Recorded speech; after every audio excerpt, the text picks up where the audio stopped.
이런 말이 있습니다. Love loves to love. 사랑은 사랑을 사랑합니다. 하나님은 사랑이시고 우리에게 사랑하라고 명령하셨고 사랑이 무엇인지 십자가를 통해서 보여주셨습니다. 하나님의 사랑을 체험한 자는 하나님을 사랑하고 그 사랑의 사역을 사랑합니다. 또 지혜는 지혜를 구합니다. 솔로몬은 하나님으로부터 최고의 지혜를 받았음에도 불구하고 정말 어리석게 살았습니다.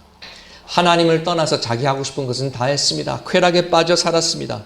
그리고 늙어서야 회개하고 후회하며 하나님께로 돌아왔습니다. 그의 삶은 본이 아니라 교훈적인 삶이 되었습니다. 이렇게 살아라 라는 메시지가 아니라 이렇게 살지 말라가 되었습니다. 그럼에도 불구하고 솔로몬의 말에는 지혜가 담겨져 있습니다. 늙어서 죽기 전에 쓴 전도서의 마지막 두 절입니다. 전도서 12장 13절 14절에 이렇게 고백했습니다. 할 말은 다 하였다. 결론은 이것이다. 하나님을 두려워하여라. 그분이 주신 계명을 지켜라. 이것이 바로 사람이 해야 할 의무이다. 하나님은 모든 행위를 심판하신다. 선한 것이든 악한 것이든 모든 은밀한 일을 다 심판하신다. 모세는 어떻습니까? 파란만장한 삶을 살았습니다. 히브리 사람으로 태어나서 이집트의 왕자로 자랐습니다. 궁중에서 자랐습니다. 그러다가 애국심과 열정이 차고 넘쳐가지고 이집트 사람을 그만 살인하고 도망치는 신사가 돼서 광야에서 목자로 살았습니다. 나이 80세에 하나님께서 불러주셔서 이스라엘을 해방하는 민족의 영웅이 됩니다. 40년은 왕자로, 40년은 목자로, 40년은 하나님의 종으로 살다가 삶을 마치게 됩니다. 모세는 다른 선지자나 예언자와는 달랐습니다. 보통 선지자들은 하나님의 계시의 영을 받아서 하나님의 음성을 듣고 하나님의 말씀을 선포했습니다. 그러나 모세는 하나님과 1대1로 만나서 얼굴을 마주보고 대화했습니다. 그래서 모세의 얼굴에서는 광채가 났습니다. 그리고 모세는 이렇게 예언했습니다. 나와 같이 하나님과 1대1로 만나고 얼굴을 맞대고 대화할 분이 오실 텐데 바로 그리스도를 가리켜 말한 것이었습니다. 자, 이런 모세가 120세로 삶을 마감하기 전에 기도문을 썼습니다. 우리에게 남긴 마지막 편지 같은 글입니다. 그것이 시편 중에 유일하게 모세가 쓴 시편인데 바로 오늘 본문 시편 90편입니다. 뭐라고 썼을까 우리 알아보기 전에 먼저 그 배경부터 알아보겠습니다. 성경학자들은 민수기 20장을 시편 90편의 배경으로 봅니다. 민수기 10장에서 어떤 일이 벌어집니까? 1절에 신광야에 이스라엘 백성이 도착하자마자 미리암이 죽습니다. 미리암은 모세가 갈대 상자 안에서 나일강을 떠내려갔을 때 악어의 밥이 되지 않도록 지켜주던 누나입니다. 생명의 은인입니다. 또 미리암은 이스라엘의 최고의 여성 리더였습니다. 출애굽한 지 38년 정도 지난 이 시점에 이제 모세와 아론, 미리암 그리고 갈렙과 여호수아를 제외하고 출애굽 1세대는 다 죽었습니다. 비록 미리암이 한때는 모세에게 대적한 적도 있었지만 미리암은 모세에게 있어서 최고의 누나요, 믿음의 동지요, 민족의 지도자였습니다. 모세에게는 큰 힘이 되던 존재였습니다. 그 미리암이 세상을 떠난 것이었습니다. 얼마나 허전했고 얼마나 슬펐겠습니까? 그러나 아무도 죽음은 막을 수가 없습니다. 그것은 여러분이나 저도 마찬가지입니다. 때가 되면 우리도 죽을 것입니다. 우리 히브리서 9장 27절 말씀 같이 읽어보시겠습니다. 사람이 한 번 죽는 것은 정해진 일이요 그 뒤에는 심판이 있습니다. 민수기 20장에서 두 번째 일어나는 사건은 모세의 불순종의 죄입니다. 백성들은 마실 물이 없다고 목마르다고 불평합니다. 하나님을 원망하고 모세를 원망합니다. 모세는 엄청 스트레스를 받고 화가 납니다. 하나님께서 그냥 바위에게 명령하면 샘물이 솟아날 것이라고 말씀하셨는데 모세가 열받아가지고 막대기로 바위를 2번 칩니다. 저는 이해합니다. 목회를 하다 보면 속상할 때가 있고요. 억울할 때가 있습니다. 열받을 때도 있습니다. 근데 여러분, 목회만 그렇습니까? 직장도 그렇습니다. 직장에서만 그렇습니까? 가족 관계도 마찬가지고요. 모든 인간 관계가 쉽지 않습니다, 여러분. 예. 물이 나오긴 나왔습니다. 그러나 하나님께서 모세와 아론의 책임을 묻으십니다. 왜 나를 신뢰하지 않았느냐? 왜 하라는 대로 그대로 하지 않았느냐? 너희는 가나안 땅에 들어가지 못할 것이다. 이제 거의 40년이 됐고 조금만 더 가면 언약의 땅인데 얼마나 아깝습니까? 그러나 하나님은 불순종의 죄를 가볍게 여기지 않으셨습니다. 죄를 짓고서 언약의 땅에 들어갈 수는 없는 것입니다. 또 민수기 10장에서 일어나는 세 번째 사건은 아론의 죽음입니다. 호르산에 올라가서 모세가 아론의 제사장 옷을 벗겨서 그의 아론의 아들 엘르아살에게 입혀줍니다. 제사장직과 그 사명이 아론에게서 아들로 옮겨가는 것을 상징하는 것입니다. 그리고 아론은 123세의 나이로 죽습니다. 아론은 모세보다 3살 위의 형입니다. 그러니까 아론이 죽었을 바로 이때에 모세는 이미 120세입니다. 모세가 언제 죽었다고요? 120세. 모세도 이제 곧 죽습니다. 이때 쓴 기도문이 바로 시편 90편입니다. 모세의 마지막 기도문입니다. 자, 그러면 그의 마지막 글에서 우리에게 무엇을 남겼는지 함께 살펴보시겠습니다. 시편 90편에서 첫 번째 다루는 것은 하나님의 위대함과 인간의 연약함입니다. 인생은 너무나 짧다라는 것입니다. 그리고 인간의 위대함과 의미는 오직 하나님께로부터 온다라는 것입니다. 1절에 주님은 대대로 우리의 거처이시다. 이 거처라는 단어는 피난처라고도 번역될 수 있는 단어입니다. 주님은 from generation to generation, 주님은 각 세대마다 거처할 곳이요 피난처 되시는 분이시다. 2절에 보니까 창세 전부터 영원부터 영원까지 주님은 하나님이시다. 인간의 시간과 인간의 한계를 뛰어넘으신 분이 하나님이시라는 것입니다. 영원하신 분이라는 것입니다. 반대로 인간은 흙으로 지어진 연약한 존재입니다. 히브리어로 흙은 아다마입니다. 흙으로 지음받았다 해서 첫 번째 인간의 이름이 아담입니다. 아다마에서 지어졌기 때문에 아담입니다. 그가 아담에서가 아니고요. 그래서 3절에 흙에서 왔으니 흙으로 돌아가라 라고 말씀하십니다. 티끌과 먼지 같은 인간이요 티끌과 먼지로 돌아가라. 영원하신 하나님 그리고 흙으로 만든 질그릇 같은 인간, 너무나 대조되지 않습니까? 우리에겐 천년이 길지만 하나님 앞에서는 한순간 같다라는 것입니다. 베드로 후서 3장 8절에서 4절 말씀을 인용합니다. 주님께는 하루가 천년 같고 천년이 하루 같습니다. 베드로의 포인트는 왜 예수님의 재림이 이렇게 오래 걸리냐? 베드로는 이렇게 답합니다. 하나님께서 약속을 더디 지키시는 것이 아니라 오히려 우리에게 회개할 시간을 주시는 것이다. 하나님께서 참고 인내하셔서 한 영혼이라도 더 예수 그리스도를 믿고 회개하고 구원받도록 기회를 주신 것이다. 이렇게 설명합니다. 여러분이 아시다시피 이스라엘과 중동 지역은 사막 지역입니다. 사막 기후를 가지고 있습니다. 지금 모세는 광야에 있습니다. 그리고 밤새 비가 내리면 저녁에 비가 오면 아침에 풀들이 파릇파릇하게 피어납니다. 그러다가 하루 종일 사막의 태양빛 밑에서 시들다가 저녁 때가 되면 말라서 죽습니다. 우리 5절과 6절 함께 읽으시겠습니다. 주님께서 생명을 거두어 가시면 인생은 한순간의 꿈일 뿐 아침에 돋아난 한 포기 풀과 같이 사라져 갑니다. 풀은 아침에는 돋아나서 꽃을 피우다가도 저녁에는 시들어서 말라버립니다. 우리 인생이 이렇게 짧다라는 것입니다. 모세의 누나 미리암이 죽고 또 얼마 안 돼서 형 아론이 죽고 이제 모세도 죽을 날이 얼마 남지 않았습니다. 어린 양의 피를 문지방에 바르고 출애굽한 지가 엊그저께 같은데 벌써 40여 년이 지나간 것입니다. 홍해 바다를 건너고 40대의 건강한 갈렙과 여호수아가 가나안 땅을 정탐한 지가 어저께 같은데 벌써 그들이 할아버지 나이가 된 것입니다. 인생은 빠르게 지나가는구나. 날아가는구나. 최근에 코로나 때문에 한 달, 두 달 동안 교회에 오지 못한 우리 주일학교 아이들을 보면은요. 한 달, 두 달 지났는데도 키가 쭉쭉. 너 벌써 이렇게. 어른들을 보면 몰라요. 근데 아이들을 보면 알 수가 있습니다. 제가 2015년에 한국에 들어왔을 때 우리 신영진 집사님과 최희경 집사님 둘째 예섭이가 걷지 못해가지고 기어다녔어요.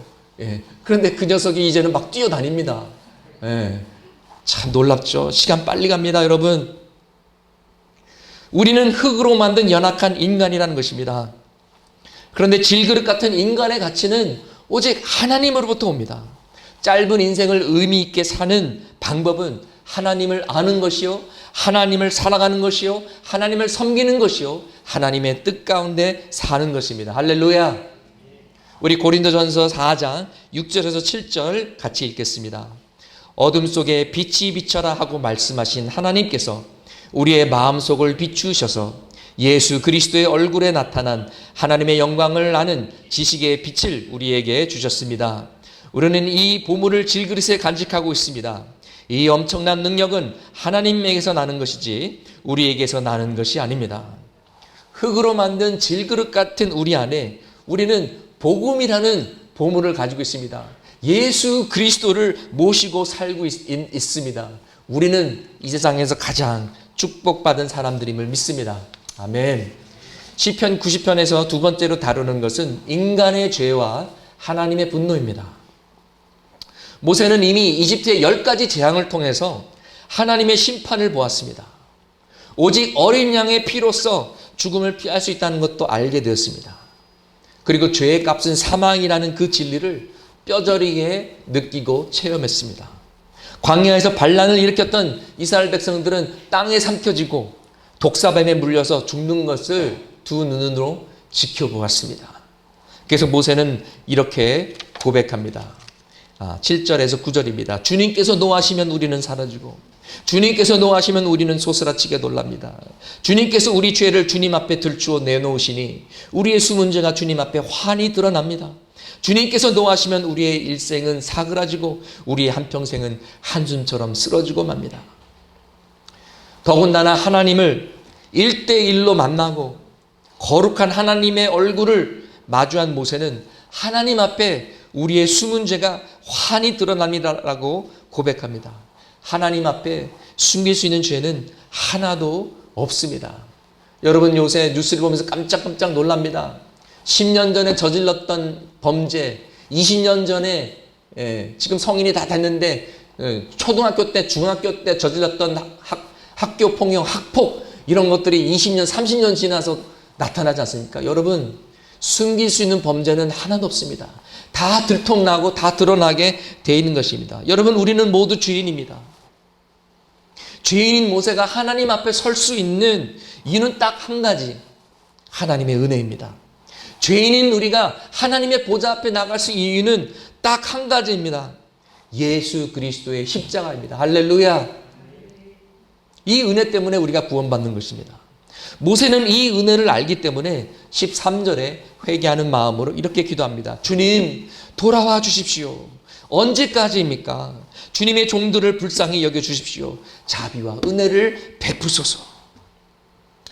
세 번째로 시편 90편에서 다루는 것은 소망은 오직 하나님께 있다라는 것입니다. 우리에게 절실한 것은 하나님의 은혜입니다. 그런데 우리가 얼마 동안 이 은혜를 받을 수 있을까? 혹시 유효기간이 있는 것은 아닐까? 우리가 반복해서 죄를 짓는데 한 번은 봐주고 두 번은 봐주고 세 번까지는 봐주셔도 계속해서 우리를 용서해 줄 수 있을까? 뻔뻔한 것도 한두 번이지 우리가 계속 하나님의 용서를 구할 수 있는가? 내가 봐도 이건 분명히 잘못했는데, 내가 봐도 죽을 죄를 지었는데, 하나님을 배신했는데 하나님은 그래도 계속해서 우리를 받아주신단 말인가? 만약 그렇다면 우리가 그것을 어떻게 확실히 알 수 있는가? 그 답은 14절에 나오는데 14절에 헤세드 사랑이 나옵니다. 영어로는 unfailing love라고 번역이 돼서 혹시 이 단어 헤세드 아니야? 라고 찾아볼 수가 있는데 보통 새 번역에서는 한결같은 사랑으로 나오기 때문에 우리가 이거 헤세드인 것 같다 추측할 수가 있는데 여기는 아쉽게도 그냥 사랑으로 번역이 되었습니다. 그러나 히브리 원어는 헤세드입니다. 헤세드는 언약의 사랑입니다. 다시 말해서 하나님이 아무리 화가 나셔도 약속하신 것 때문에 우리를 끝까지 사랑하시겠다라고 하는 말씀을 지키신다라는 것입니다. 이 헤세드 사랑의 원조는 창세기 15장입니다.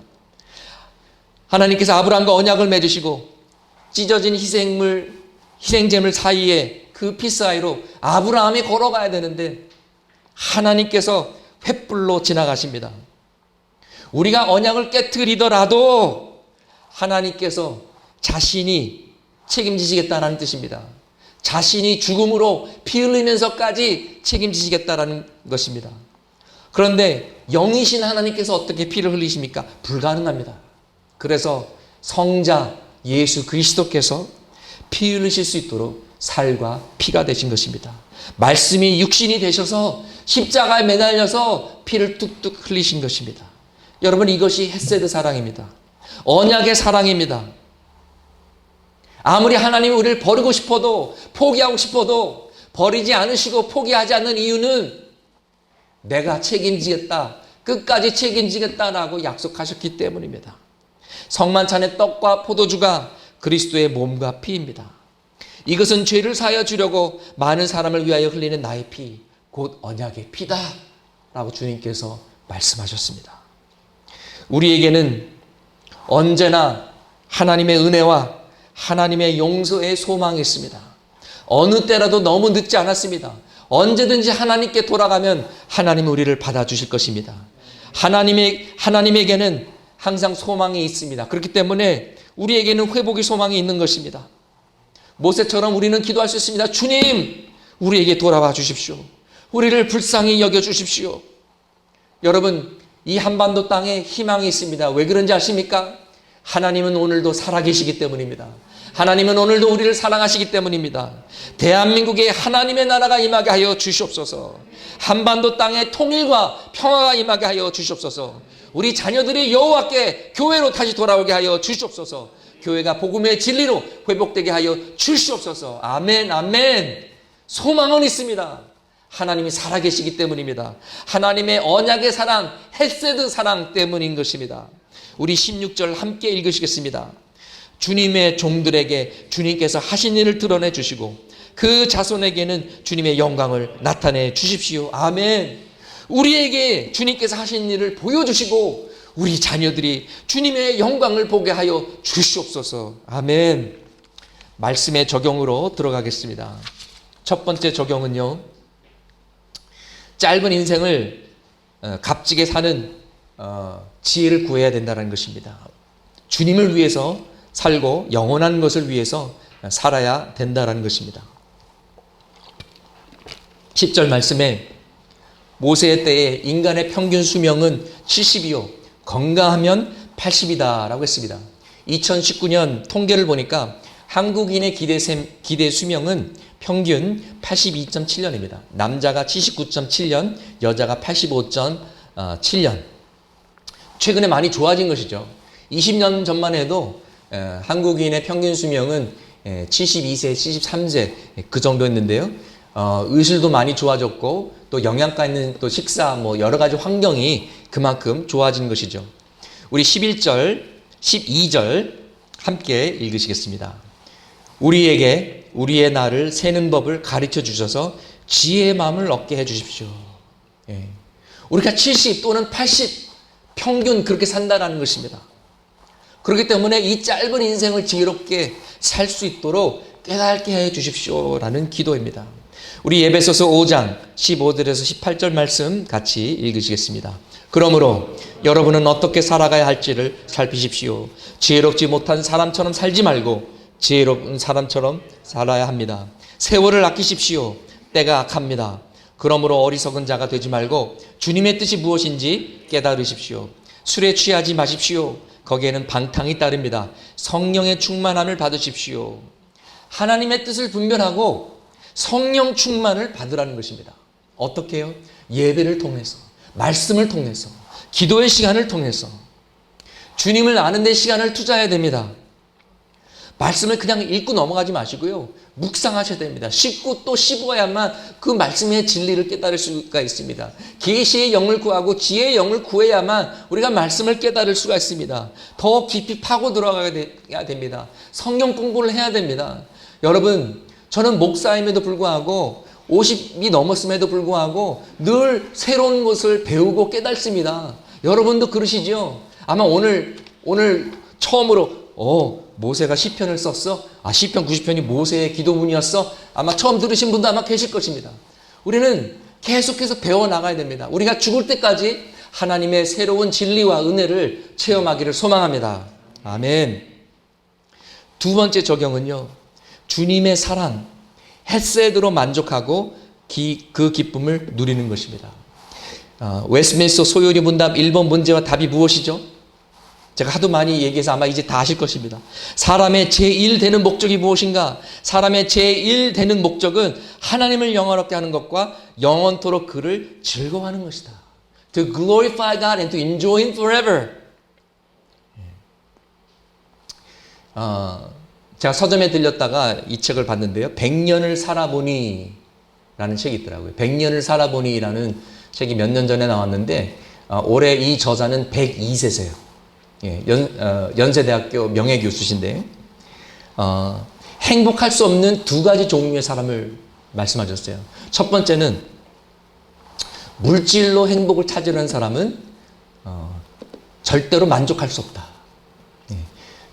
정신적 가치나 영적인 가치에서 만족을 얻을 수 있지. 왜냐하면은 물질과 돈은 얻으면 얻을수록 더 목마르고 더 가지고 싶다라는 거예요. 만족이 없다라는 거예요. 명예도 마찬가지고 모든 욕망은 그렇다는 것입니다. 영적으로 만족을 얻지 못하면 행복할 수 없다는 것입니다. 두 번째는 이기적인 사람은 행복할 수 없다는 것입니다. 주님께서 받는 것보다 주는 것이 더 복받는 것이라고 말씀하셨습니다. 다시 말해서 사랑할 줄 아는 사람이 행복을 아는 거예요. 내 거. 로또 당첨돼도 그 사람이 행복할까요? 행복하지 않습니다. 우리가 헤세드 사랑, 주님의 사랑에서 만족을 찾고 기쁨을 얻기를 소망합니다. 우리 14절 함께 같이 읽으시겠습니다. 아침에는 주님의 사랑으로 우리를 채워주시고 평생토록 우리가 기뻐하고 즐거워하게 해 주시옵소서. 아멘. 이 주님의 사랑, 이 단어가 헤세드 사랑, 십자가의 사랑, 언약의 사랑인 것입니다. 여러분, 우리는 사랑하는 데 시간을 투자해야 됩니다. 약한 자들과 외로운 자들을 위로해야 됩니다. 도와줘야 됩니다. 과부와 고아를 돌봐야 됩니다. 여러분, 한국 보육원에 퇴소하는 나이가 몇 살인지 아십니까? 만 18세요. 보육원 생활만 하다가 세상에 나오니까 어떻게 살아야 되는지, 어디서 취업해야 되는지도 모르고요. 많은 청년들이 잘못된 길로 갑니다. 도와줘야 됩니다. 또 한국과 중국과 동남아시아에 숨어서 살고 힘들게 살아가는 탈북자들을 도와야 됩니다. 탈북자 대안학교 학생들을 도와야 됩니다. 난민들을 돌봐야 됩니다. 여러분, 그리스도의 사랑이 안 필요한 사람이 있습니까? 우리 주변에도 많습니다. 교회 안에도 많습니다. 다만 우리가 눈을 뜨고 보야만 할 것입니다. 오늘 권사 인증 예배가 있습니다. 온 교회가 참석해서 축복해 주시기를 바랍니다. 당연히 그렇게 하실 것이죠. 아멘. 제가 지켜보겠습니다. 우리는 한 몸입니다. 기쁠 때 같이 기뻐하고 슬플 때 같이 슬퍼해야 되는 것입니다. 서로 사랑하고 섬겨야 되는 것입니다.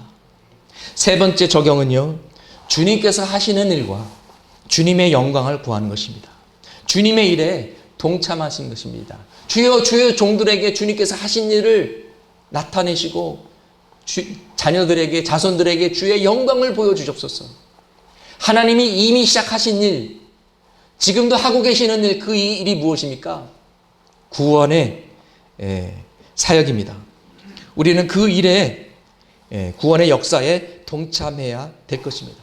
다음 세대에 투자해야 될 것입니다. 주일학교에 투자해야 될 것입니다. 청년들을 사랑으로 돌봐야 될 것입니다. 말씀과 기도로 우리의 자녀들을 양육하고 다음 세대 부흥을 위해서 열심히 기도하고 힘써야 할 것입니다. 그리고 우리는 전도와 선교에 목숨을 걸어야 합니다.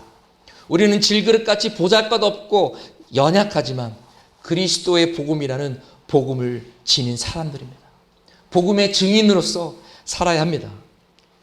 우리의 인생과 시간은요, 너무나도 짧고요. 그리고 그것은 다 주님의 것입니다. 우리는 이미 죽었다가 살아난 사람들입니다. 죽어야 마땅한 사람들인데 그리스도의 사랑으로 구원받은 자들입니다. 여기에는 평균 수명을 이미 넘으신 분들이 계십니다. 그런 분들은 이미 보너스 인생을 살고 계시다고 말할 수 있습니다. 그러나 그분들만 보너스 인생을 사는 것이 아니라 우리도 모두 보너스 인생을 살고 있다는 것입니다. 우리는 그리스도 예수 안에서 이미 죽었습니다. 이제 새 창조물로 지음받았고 이제 남은 인생은 우리를 살리신 구원자 예수 그리스도를 위해서 사는 것이 마땅한 것입니다. 여러분은 오늘 아침에 일어나는 것을 당연히 생각하십니까? 지금 이 자리에 교회에서 예배 드리는 것을 당연하다고 생각하십니까? 당연한 건 아닙니다. 오늘 아침에 못 일어날 수도 있었습니다. 그러나 하나님께서 허락하셔서 하나님께서 은혜를 베푸셔서 지금 여러분과 제가 호흡이 있는 것이며 오늘을 살아가는 것입니다. 오늘은 하나님께서 우리에게 주신 선물입니다. 우리 자신을 위해서 살라고 주신 것이 아니라 너의 주, 너의 주님, 너의 창조자, 너의 구원자 예수 그리스도를 위해서 살라고 주신 하나님의 은혜요 선물임을 우리는 기억해야 될 것입니다. 교회에 오시면서 차에 치여 죽을 수도 있었습니다. 교통사고가 나서 죽을 수도 있었습니다. 아니 앞으로 다음 주에 우리가 코로나에 걸려서 죽을 수도 있습니다. 우리는 한 치 앞도 내다볼 수 없습니다. 내일을 알 수 없습니다.